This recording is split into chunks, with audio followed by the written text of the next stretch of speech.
নমস্কার।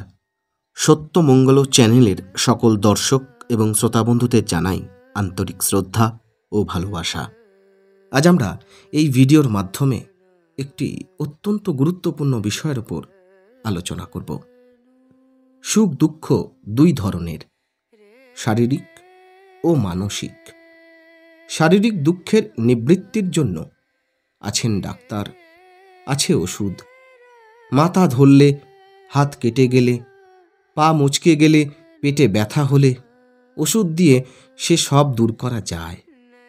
মূল সমস্যাটি কিন্তু মানসিক দুঃখ। এটাই তো মানুষকে বেশি কষ্ট দেয়। মানসিক দুঃখ নানানভাবে হয়।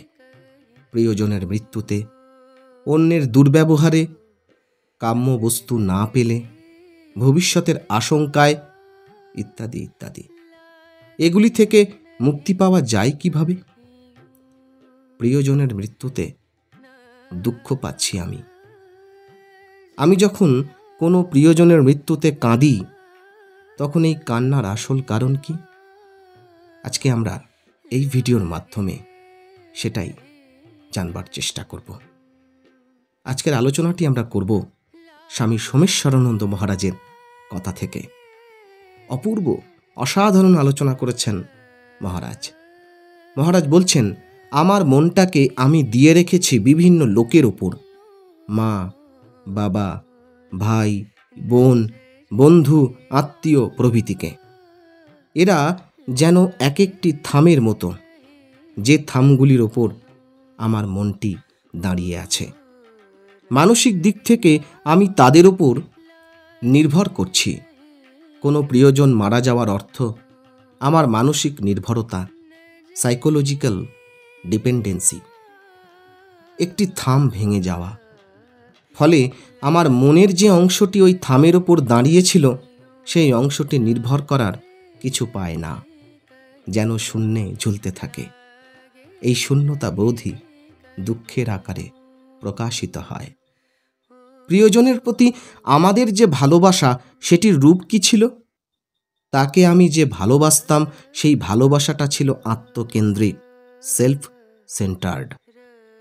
আমার সুখের একটি বিষয়, অবজেক্ট অফ প্লেজার ছিল সে। আমি শুধু ভালোবেসেই তৃপ্ত ছিলাম না, আমি চাইতাম সেও আমাকে ভালোবাসুক। অর্থাৎ এটি প্রকৃত ভালোবাসা ছিল না, ছিল একটি বিনিময়যোগ্য পণ্যের মতো। আর যে ভালোবাসার প্রতিদানের আশা থাকে, সেটি কখনো প্রকৃত ভালোবাসা হতে পারে না, কারণ এটির পেছনে থাকে মানসিক নির্ভরতা। প্রিয়জনের মৃত্যুতে আমি কাঁদছি, আমি নিঃসহায় বোধ করি। আমার সুখের বিষয় চলে গেল বলে। এতদিন তাকে ভালোবাসতাম আমার নিজের জন্যে, এখন কাঁদছি তাও নিজের জন্যে। আমার নিরাপত্তা, আমার সুখ, আমার চাহিদা, আমার নির্ভরতা, এগুলি চলে গেল বলেই কাঁদছি। মানসিক নির্ভরতাই মূল সমস্যা।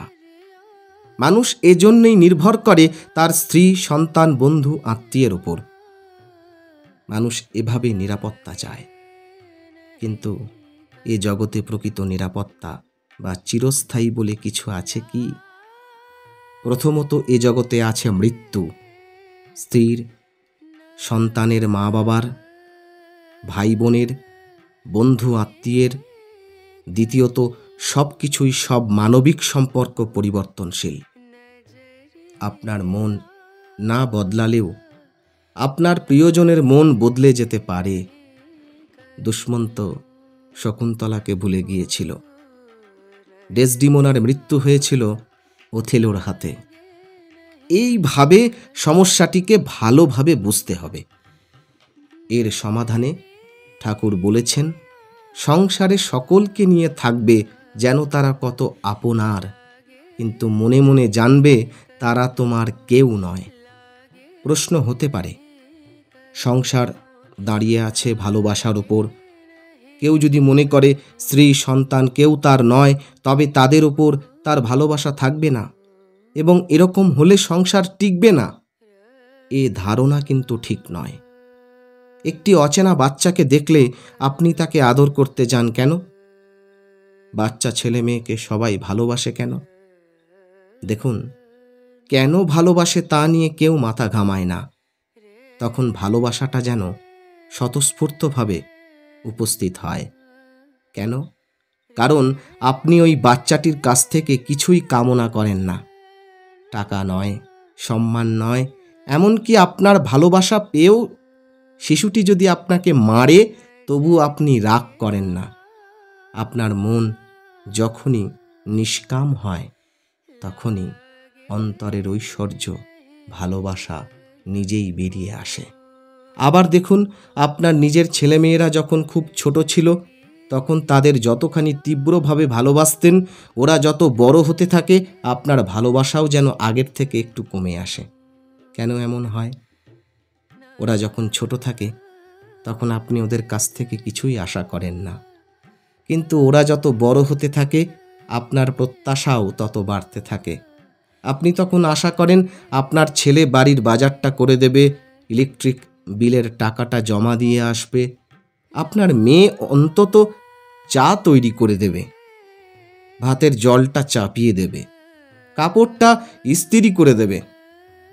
এই প্রত্যাশা যতই বাড়তে থাকে ভালোবাসা ততই কমতে থাকে।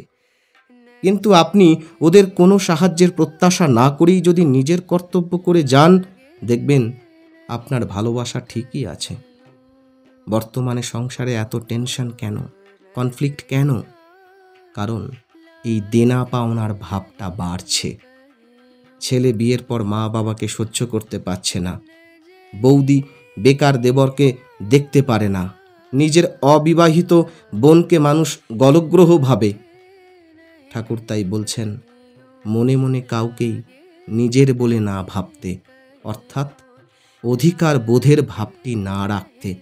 এই অধিকার বোধ থেকেই আসে প্রত্যাশা, আসে দেনা পাওনার চিন্তা। আবার সেই সঙ্গেই তিনি বলেছেন, সংসারে সকলকে নিয়ে এমনভাবে থাকতে হবে যেন তারা কত আপনার। অর্থাৎ লোকব্যবহারটি ঠিক রাখার ওপর তিনি জোর দিয়েছেন। ধরুন, আপনি সল্টলেকে বেড়াতে গিয়েছেন, সুন্দর সুন্দর সব বাড়ি, সেখানে আর্কিটেকচারাল ডিজাইনের অপূর্ব নিদর্শন দেখে অবাক হবেন। বাড়িগুলির সৌন্দর্য আপনি উপভোগ করতে পারবেন, কিন্তু আপনাকে যদি হঠাৎ বলা হয় এগুলির মধ্যে যে কোনো একটি বাড়ি আপনি বেছে নিন, আপনাকে সেটি বিনা পয়সায় দেওয়া হবে, দেখবেন আপনার মন থেকে সৌন্দর্য বোধ চলে গেছে। তখন আপনি হিসেব করছেন এই বাড়িটায় কটা ঘর আছে, ওই বাড়িটায় ঘরগুলির কার্পেট এরিয়া কত, সেই বাড়িটার জানলা দক্ষিণমুখী কিনা ইত্যাদি। কেন? কারণ অধিকার বোধের সঙ্গেই আসছে দেনা পাওনার ভাব। ফলে অন্তরের ঐশ্বর্য, সৌন্দর্য বোধ চলে যায়। হিমালয় পাহাড়, পুরীর সমুদ্র, দার্জিলিংয়ে সূর্যোদয়, আকাশে চিলের অলসভাবে ওড়া, এগুলি দেখতে মানুষ ভালোবাসে কেন? কারণ এগুলি দেখার সময় এগুলির ওপর মানুষের অধিকার বোধ আসে না। পাহাড়, সমুদ্র, সূর্য, চিল দেখার সময় ওগুলিকে কেউ নিজের সম্পত্তি করতে চায় না। মন তখন নিষ্কামভাবে থাকে বলেই সৌন্দর্য বোধে মন ভরে ওঠে। ভালোবাসা, সৌন্দর্য ইত্যাদি ভাবগুলি অন্তরের ঐশ্বর্য। মানুষ যখন কিছু কামনা করে না তখন অন্তরের ওই ঐশ্বর্যগুলি স্বতঃস্ফূর্তভাবে বেরিয়ে আসে। কি অপূর্ব ব্যাখ্যা করেছেন স্বামী সোমেশ্বরানন্দ মহারাজ। মহারাজের রাতুল চরণে আভূমি লুণ্ঠিত প্রণাম জানাই। সকলে খুব ভালো থাকুন, সুস্থ থাকুন, আনন্দে থাকুন। আজকের এই আলোচনা এখানেই শেষ করলাম। আশা করছি আজকের এই আলোচনা আপনাদের খুব ভালো লেগেছে। আর সত্যিই যদি ভালো লেগে থাকে তাহলে প্রতিদিনের মতো ভিডিওটিতে একটি লাইক, শেয়ার, কমেন্ট ও চ্যানেলে যারা নতুন এসেছেন তারা চ্যানেলটিকে সাবস্ক্রাইব করে সত্যমঙ্গল চ্যানেলের পাশে থাকবেন। ধন্যবাদ।